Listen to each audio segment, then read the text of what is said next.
Départ!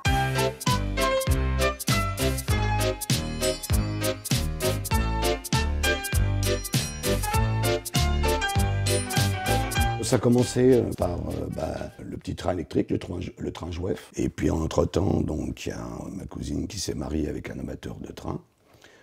Et puis on a partagé la passion. La taille des jouets avait changé un petit peu, on était passé à un modèle un peu plus gros.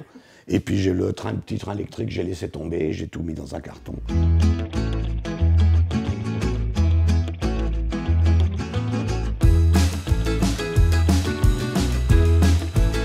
Alors la voie étroite, donc plus généralement de la voie de 60, a été conçue par une personne qui s'appelait Paul de Cauville, qui a conçu la voie dite portable. C'est quelqu'un qui était propriétaire terrien, il avait des soucis pour aller dans ses terrains l'hiver, et il a eu l'idée de fabriquer donc, des éléments de longueur prédéfinie, pas très lourd, avec un écartement faible. Et après, ce matériel s'est trouvé disponible et a été repris par des industriels, Carrière, Syrie.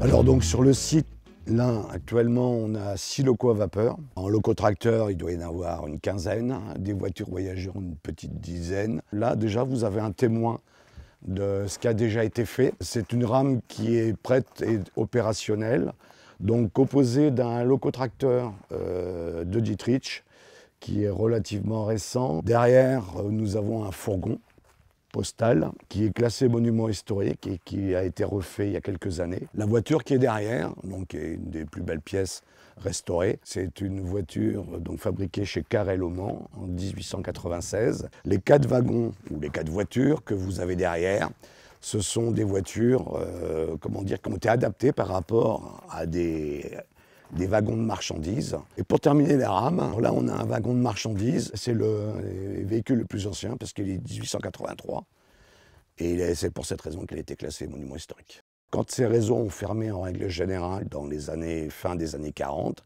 des particuliers pouvaient récupérer ces wagons. On les trouve donc déjà parce qu'il y en a qui sont le long des bords des routes et puis il y a des fois, il y a les wagons, ils sont dans des cours de ferme, donc là si vous n'y allez pas, vous ne savez pas qui se trouvent à cet emplacement-là. On va rentrer donc dans ce dépôt où il y a plein de trésors. La bleue, au fond, c'est celle qui vient de Pologne, à côté de la frontière biélorusse. Elle était normalement en état de marche. Elle n'a pas subi de grandes réparations. Ah, il est de 74... Il est dans 73 même. La plus ancienne, alors en vapeur, c'est celle-ci, 1911. Le but, ça sera évidemment de s'en occuper. Elle fait quand même des manifestations à l'extérieur. Elle a participé à un festival techno en tant que machine statique en Normandie.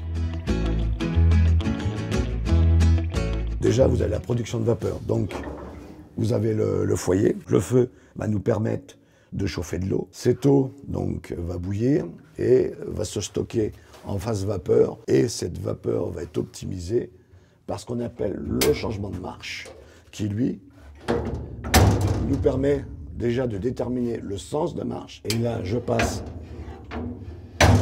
en marche arrière.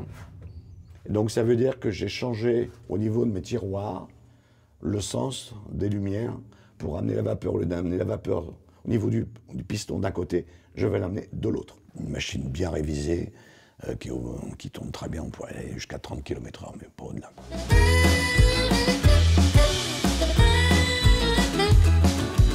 Là, le but, ça va être d'à peu près de poser 500 mètres de voie qui va nous permettre de faire des démonstrations lors des journées du patrimoine pour que les gens puissent découvrir la collection et également qu'on puisse expliquer. Parce que quand vous avez du grand public qui vient, il est surtout très important, c'est de faire des visites commentées.